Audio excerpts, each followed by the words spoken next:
Saudara, peristiwa longsor tambang batu di Cirebon, Jawa Barat menewaskan 17 orang dan 8 orang masih dicari.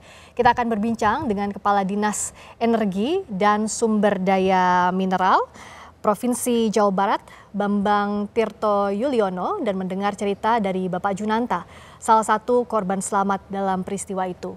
Selamat malam, Bapak-bapak. Pertama-tama kami mengucapkan turut berduka atas tewasnya atau meninggal dunianya 17 orang dalam musibah ini. Dan Pak Junanta sebagai korban selamat, terima kasih sudah berkenan untuk diwawancara bersama dengan Sapa Indonesia malam akhir pekan, Pak. Terima kasih. Selamat malam. Saya ke Pak Junanta dulu. Pak Junanta, mohon maaf saya harus bertanya karena mengingatkan peristiwa yang tentu saja membekas di Pak Junanta. Bagaimana peristiwa itu terjadi? Longsor itu bagaimana ceritanya, Pak Junanta? Longsor nggak tahu sih, cuma mendadak begitu aja. Saya juga kaget. Posisi saya di dalam depo, terus longsor. Pak Junanta, mohon maaf karena suaranya kurang terdengar. Kita perbaiki dulu ya Pak ya sambungan komunikasinya. Saya ke Pak Bambang terlebih dahulu. Pak Bambang, kalau tadi Pak Gubernur, Pak Deddy Mulyadi bilang bahwa sudah pernah diingatkan sebenarnya soal tambang ini. Bagaimana kalau dari sejauh ini Anda sebagai Kepala SDM sudah mengingatkan tambang itu, tapi apa yang terjadi? Terima kasih. Baik, terima kasih Mbak Friska. Assalamualaikum warahmatullahi wabarakatuh. Waalaikumsalam warahmatullahi wabarakatuh. Pertama-tama saya sampaikan kami keluarga besar Dinas SDM Pemerintah Provinsi Jawa Barat menyampaikan ucapan belasungkawa yang sedalam-dalamnya atas musibah yang tentunya ini sudah bisa kita prediksi sebetulnya begitu kan ya. Mudah-mudahan keluarga yang ditinggalkan bisa diberikan ketabahan. Itu yang pertama. Amin. Jadi tahun 2020 Kopondren Al-Zariyah ini mendapatkan izin, ya, izin usaha pertambangan operasi produksi untuk 5 tahun ke depan yang selesainya tahun 2025. Oh, oke. Nah, ya, kemudian ya artinya dia berizin.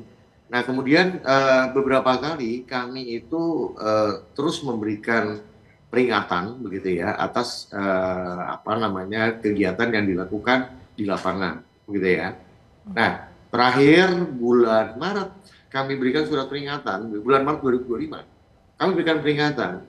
Bulan Februarinya itu sudah dilakukan polis line begitu ya, karena ada kejadian longsor begitu oleh Ibu Kapolres. Begitu, sempat terjadi longsor juga sebelumnya ya Pak Bambang ya? Ya betul, sempat, karena memang kami menduga begitu ya, ini ada sebuah kesalahan metode penambangannya begitu kan ya. Nah, bulan Maret terakhir kami ingatkan, ya, tanggal 20-an begitu, diingatkan untuk dirubah metode kerja, begitu kan ya. Tetapi rupanya abai, begitu ya. Terjadilah insiden di hari Jumat kemarin, begitu. Oke. Nah, kalau sebelumnya karena sudah pernah terjadi ini ya, saya tanya ke Pak Junanta. Pak Junanta, Bapak pernah mengalami juga longsor pada tadi kisaran Februari itu? Pak Junanta sudah bisa mendengar suara saya sekarang? Iya. Ya, Bapak betul pernah mengalami longsor juga sebelumnya di sana? Longsor waktu bulan berapa? Januari sampai Februari itu. Awal tahun Februari ya, seperti yang tadi Pak Bambang bilang. Kalau Pak Junanta, maaf, kerjanya di sana apa Pak? Sebagai apa? Sebagai operator ekskavator. Oh, oke. Nah, waktu itu Bapak dapat pekerjaan dari mana? Diajak atau gimana? Ya, ada yang ajak di situ. Oke. Sejak kapan Pak sudah bekerja di sana? Tahun 2018-an kalau nggak salah. Oh, sudah cukup lama di sana ya Pak ya? Ya. Pada saat kemarin kejadian itu seperti apa Pak? Maaf saya harus bertanya karena ini pasti momennya berat untuk Bapak. Tapi Pak Junanta bisa bercerita bagaimana saat itu terjadinya longsor? Kalau terjadinya sih nggak persis, soalnya saya sedang fokus ngeloading ya. dimuat itu material ke bak mobil. Ya. Bapak ada yang bilang awas gitu kan. Cuman saya nengok, longsor. Oh. Saya panik keluar dari beko, terus langsung lari. Gitu aja, lihat teman-teman udah nggak pada semua. Oke. Langsung shock, udah nggak ingat apa-apa. Nggak ingat apa. Bapak waktu itu dibantu siapa Pak untuk menyelamatkan diri pada saat itu? Karena kan kejadiannya cepet ya tadi pas Pak Junanta menyatakan. Iya itu saya sendiri. Soalnya panik, takut ada susulan lagi kan. Iya, Saya iya. keluar sendiri, loncat, langsung ke depan. Lihat teman-teman udah nggak ada semua. Dan di situ langsung shock, saya udah nggak ingat apa. Waktu itu Bapak ada dengan berapa orang seingat Pak Junanta? Ada berapa orang rekan-rekan Bapak di sana? Kalau rekan-rekan Eksa sih cuma 4 orang. Cuman kalau yang kuli-kuli yang lainnya kan nggak tahu. Iya. Soalnya posisinya nggak kelihatan. Iya. Tapi yang selamat hanya Bapak ya pada saat itu? Ya alhamdulillah. Ya, alhamdulillah masih ada kesempatan Pak Junanta waktu itu menyelamatkan diri. Sekarang kondisinya juga baik-baik Pak, sehat? Ya alhamdulillah. Alhamdulillah.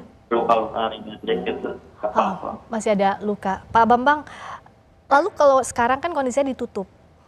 Karena sudah diingatkan terjadi lagi longsor, metodenya tadi juga diperingatkan bahwa tidak sesuai dengan semestinya. Bagaimana tapi nasib warga di sekitar sana, Pak Bambang, yang biasa menggantungkan pekerjaannya di sana, Pak, di tambang itu? Oke, jadi gini Mbak Friska ya. Kalau misalkan kita analogikan sebuah bukit yang namanya Gunung Kuda itu ada 4 izin di sana. Seperti yang tadi disampaikan oleh Bapak Gubernur ya. Jadi ada 3 izin termasuk Al-Zariyah yang kejadian longsor itu untuk operasi produksi atau eksploitasi. Dan kemudian ada 1 lagi izin usaha pertambangan eksplorasi.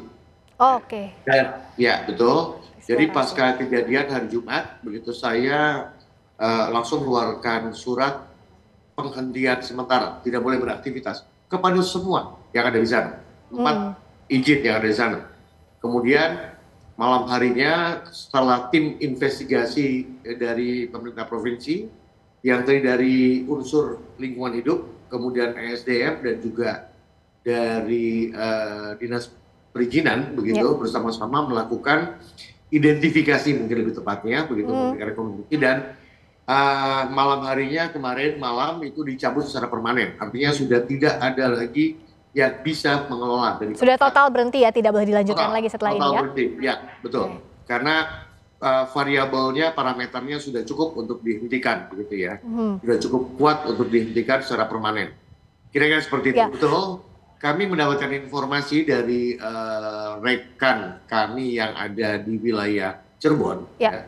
Itu lebih kurang sekitar 300-an kepala keluarga barangkali ya yang menggantungkan dirinya di sana.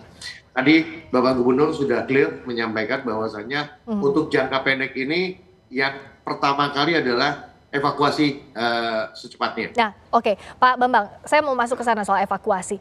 Ini besok masih dilanjutkan, tapi kita tahu di sana medannya kan sulit, artinya tidak aman kondisinya untuk melakukan search and rescue, untuk melakukan penyelamatan dan mengevakuasi korban yang masih ada. Apa antisipasi kerjasama yang dilakukan antar instansi, Pak, agar memastikan juga tim penyelamat bisa mengevakuasi korban dengan aman?